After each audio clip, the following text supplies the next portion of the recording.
Hi, lovely and darling viewers. It's Jen here at Check Her Joy. This time I'm reviewing Armada by Ernest Cline. He also wrote Ready Player One, and this book has a similar, very geeky, very nerdy, filled with pop culture references style of writing.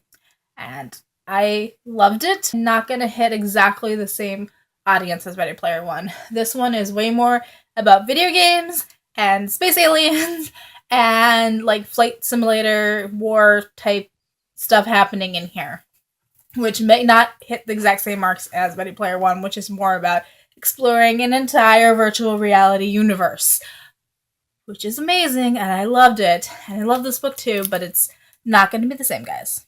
So Armada is an adult science fiction novel. Our main character is 18, but the language in here, there's a lot of swearing. There are F-bombs in this, like a lot of swearing. It also takes a very real look at war and the potential destruction of Earth, and society kind of grappling with that, and some of it's not great. There's war, so there is violence associated with that. So, Zack Lightman is an 18-year-old. He's about 2 months away from graduating high school when he sees a alien spaceship outside the window when he's sitting in class. It's an alien spaceship that he recognizes instantly because it's from his favorite video game, Armada. And Zack freaks out. Nobody else seems to notice it. He's like, why is there a spaceship? Am I going insane? He also has notebooks from his dad who had died when he was a baby. But the notebooks that his dad left are kind of crazy and conspiracy theory stuff.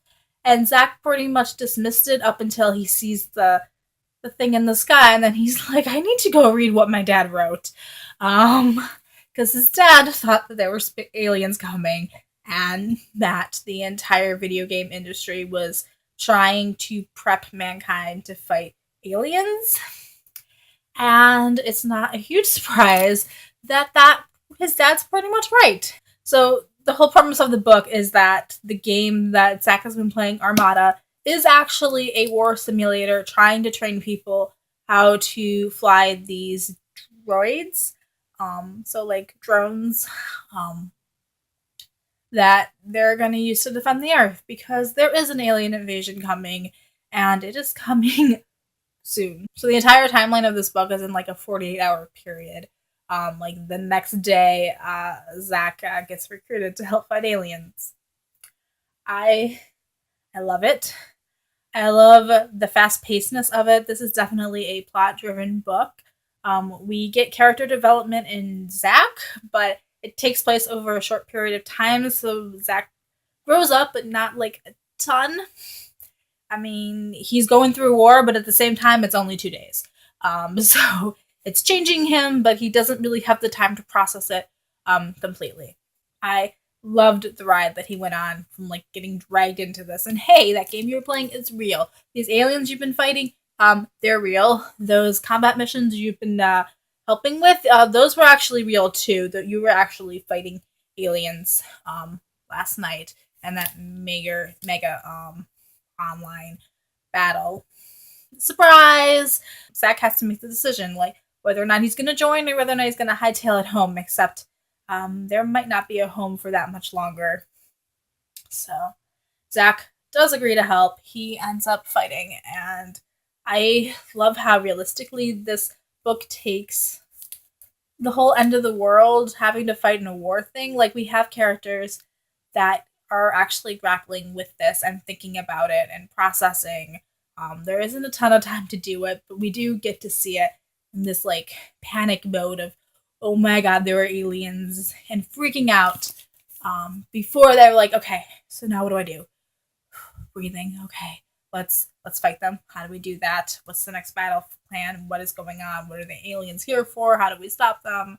So the characters in this book are a little bit flat. Like, Zack has plenty of development as we're seeing stuff through his perspective. But because so much is happening and it's really about the plot itself and the whole situation with the video game and the aliens, there isn't too much development of side characters. So we've got his two stereotypical gaming buddies who are just obsessed with video games and debating science fiction. like which fictional sword is going to win in the battle, and who can pick up Mjolnir, that kind of stuff. Then we've got his mom, who was a single mom, who had him when she was really young, like she was still in high school when she got pregnant. And we kind of find out about his dad, who died when he was a baby. I don't know, in a way we almost find out more about his dad because Zack has tried to connect to him so hard, like he feels this hole and is trying to bridge it.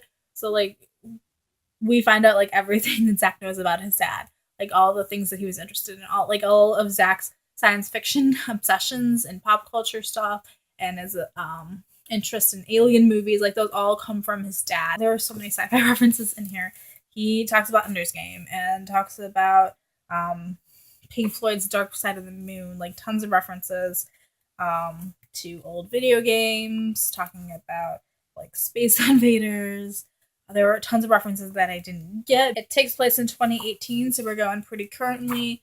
Zack's been keeping up on some of these more recent space alien movies. I love the technology in here. The aliens have, like, we've known about the aliens for a while, and we've had a chance to reverse engineer some of their technology, so I love the technology in here too. Like when he enlists in Earth Defense, which is the group fighting the aliens, like we get to see all these really cool spaceships and communicators, and I love the technology part of this. Like one of my favorite parts of sci-fi is the technology and what can we do next and what's gonna happen. I also love the aliens and trying to figure out who they are and what makes them tick, and do they have any shared semblance to humanity that we connect with, or are they just out to take us out because they want our Earth or they want to destroy Earth? Like trying to figure out what their motivation is, and can we use that to defeat them? The war itself is also mostly fought with droids. So, like, humans are controlling flying robots that have laser beams that are, like, off somewhere else on a different planet or off in the atmosphere. And there are some casualties, especially as we get further into the book and the invasion gets closer and closer to finally actually being fought on Earth. But it's not the same kind of, like, you shot a laser beam and you killed somebody. Like, the aliens are also controlling droids or drones. I'm going to call them droids, but I guess he calls them drones in the book. They sound close to me, guys. They do. I really, really enjoyed this. The ending of it was a little bit disappointing. It was a little bit predictable and kind of unsatisfying because I saw it coming and I was hoping that there would be more. Like, there's a part of the ending that I didn't see coming, like this little tiny twist, that I didn't quite figure all the way out, but I knew there was some missing piece that I hadn't figured out. But like most of it wasn't terribly surprising. So that kind of left me a bit disappointed. Also, the further I got into this book, the more it seemed like Zack was making really dumb decisions that I wouldn't have made, and so I was getting frustrated with Zack, and since he's the only character we're being told the story from, that meant that I was kind of getting frustrated with the book also. Like the last few chapters of this book were a little bit frustrating, and so I ended up giving it 4 stars instead of the 5, just because I was starting to get over the book by the end of it. Like, I don't know if it needed more at the ending, or we needed to take stuff out and make the ending go quicker. I did enjoy this. There are also tons of surprises still in here. I do recommend Armada, especially if you love video games or you love those war stories. It's definitely space battles happening here. And there are tons and tons of the sci-fi nerdy geeky references that I loved about Ready Player One. It's not quite as full and fleshed out a world with full and fleshed out characters, which also kind of brings it down a little. I wish there was a little bit more. Like, there are female characters, and there are characters that aren't just white Americans in this, but I wish we had gotten a chance to develop them and see them more also, rather than, I need a standing character, I might as well make them Chinese, or I might as well make them black, but like, can we develop that also a little more? Let me know in the comments below if you've also read Armada and what you thought of it. Also, down in the description below will be the link to my book review for Ready Player One if you want to check that out. Peace out, I love you guys, and keep reading. Bye!